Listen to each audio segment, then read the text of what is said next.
እሁድ ሆሳዕና ይባላል። ሰኞ አንጽሖተ ቤተ መቅደስ ይባላል።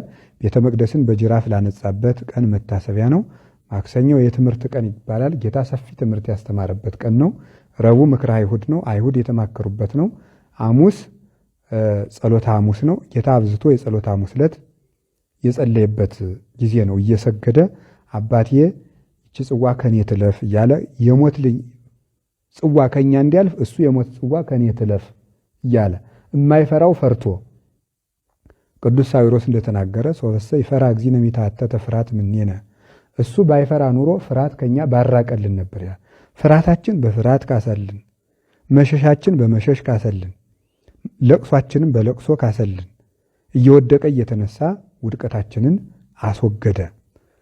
ከጸጋ ተራቁተን ነበረ፣ እርቃናችንን ከደነ። ተጠምተን ነበር፣ ተጠማው ብሎ ካሰልን።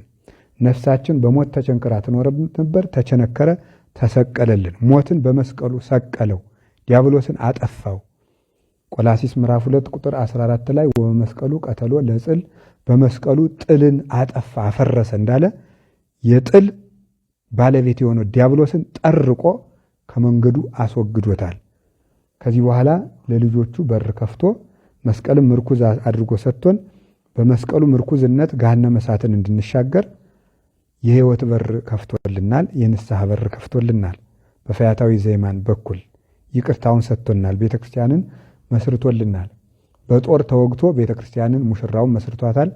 ከጎኑ በፈሰሰ ውሃ እንጠመቃለን፣ ከጎኑ በፈሰሰ ደም እንቆርባለን። እንዲህ አድርጎ በጥምቀት በውሃው አጥምቆ በደሙ ቀድሶ አቁርቦ ልጆቹ ገንዘቦቹ አድርጎ ዓለምን ሁሉ ገንዘቡ አደረገ። የጠፋውን አገኘ፣ የዛገውን አጠራ፣ የሞተውን አደነ። ክርስቶስ ለዓለም ድህነትን ሰጠ። ሕማማት የተባለበት ምክንያት ለዚህ